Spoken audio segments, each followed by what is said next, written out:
PM Modi की foreign visits का सबसे बड़ा इम्पैक्ट जो न्यूज़ चैनल्स भी नहीं दिखा रहे हैं। इंडोनेशिया में डिफेंस डील्स, ऑस्ट्रेलिया के साथ ट्रेड, न्यूजीलैंड के साथ फ्री ट्रेड एग्रीमेंट, ये सब तो आपने हेडलाइंस में देखा ही होगा। लेकिन पीएम मोदी की रिसेंट इंडोनेशिया, ऑस्ट्रेलिया और न्यूजीलैंड विजिट का सबसे बड़ा इम्पैक्ट न मिसाइल्स हैं, न एग्रीमेंट, बल्कि वो हजारों लोगों से भरे स्टेडियम्स हैं, वो इंडियन डायस्पोरा के मेगा इवेंट्स हैं, और वो इमेज है जो पूरी दुनिया के सामने इंडिया की बन रही है। और शायद यही इंडिया की फ्यूचर डिप्लोमेसी का सबसे पावरफुल वेपन बनने वाला है। देखिए, इंटरनेशनल रिलेशंस में एग्रीमेंट्स से बात नहीं बनती। आज के टाइम में परसेप्शन भी उतना ही इम्पोर्टेंट है जितनी पॉलिसी। इंडोनेशिया में स्ट्रेटेजिक पार्टनरशिप और डिफेंस कोऑपरेशन की बात हुई। ऑस्ट्रेलिया के साथ इन्वेस्टमेंट, क्रिटिकल मिनरल और टेक्नोलॉजी पर डिस्कशन हुए। न्यूजीलैंड के साथ हिस्टोरिक विजिट हुई, जो लगभग 40 साल बाद किसी इंडियन प्राइम मिनिस्टर की पहली विजिट थी। दोनों देशों ने स्ट्रेटेजिक पार्टनरशिप को और मजबूत किया और ट्रेड, डिफेंस और पीपल टू पीपल टाइज को एक्सपेंड करने पर जोर दिया। ये सब इम्पोर्टेंट है, लेकिन हर कंट्री में एक और चीज कॉमन थी। पीएम मोदी का इंडियन डायस्पोरा के साथ massive interaction, thousands of Indians, packed stadiums, cultural performances और एक message: India is no longer just another developing country, India is a rising global power.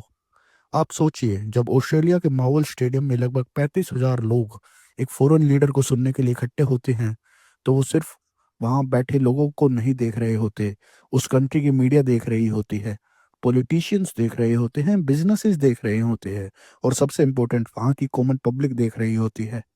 ये इवेंट्स एक तरह की ब्रांडिंग एक्सरसाइज है। जैसे कंपनीज अपने ब्रांड बनाती है, वैसे ही कंट्रीज भी अपना ग्लोबल ब्रांड बनाती हैं।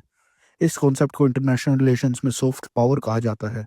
सॉफ्ट पावर मतलब बिना प्रेशर के, बिना मिलिट्री के, लोगों के माइंड में अपनी पॉजिटिव इमेज बनाना।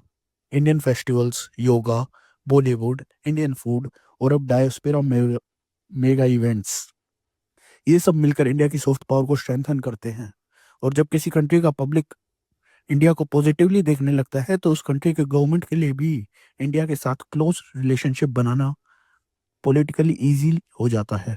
और एक और इंटरेस्टिंग एंगल देखिए, पिछले कुछ सालों में कई कंट्रीज ने इंडिया के अगेंस्ट रेसिज्म और स्टीरियोटाइप्स की डिस्कशन भी हुई है, लेकिन सब कुछ चेंज नहीं कर सकती। लेकिन जब लाखों लोग टीवी और सोशल मीडिया पर देखते हैं कि इंडियन कम्युनिटी ऑर्गेनाइज्ड है, सक्सेसफुल है और अपनी आइडेंटिटी पर प्राउड है, तो परसेप्शन धीरे धीरे बदलता है। और परसेप्शन चेंज होने ही पब्लिक डिप्लोमेसी का पर्पस होता है। इसलिए दुनिया के सबसे बड़े लीडर्स भी डायस्पोरा आउटरीच को इतनी इम्पोर्टेंस देते हैं, क्योंकि ओवरसीज इंडियन सिर्फ वोटर्स नहीं हैं, वो अनऑफिशियली ब्रांड एम्बेसडर्स होते हैं, जो हर दिन अपनी जॉब्स, बिजनेसेस, यूनिवर्सिटीज और सोसाइटी में इंडिया को रिप्रेजेंट करते हैं। और जब प्राइम मिनिस्टर डायरेक्टली उनसे कॉन्टेक्ट करते हैं, तो उनका कॉन्फिडेंस भी बढ़ता है और इंडिया की विजिबिलिटी भी।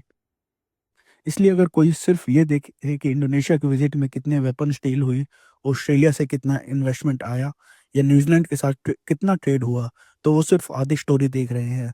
पूरी स्टोरी ये है कि इंडिया अपने मिलिट्री पावर के साथ साथ, अपनी इकोनॉमिक पावर के साथ साथ, अपने सॉफ्ट पावर को भी ग्लोबल लेवल पर अग्रेसिवली बिल्ड कर रहा है। और 21st सेंचुरी में कई बार एक स्टेडियम में बैठे 30 या 40 हजार लोग एक एग्रीमेंट से भी ज्यादा पावरफुल मैसेज दुनिया को दे देते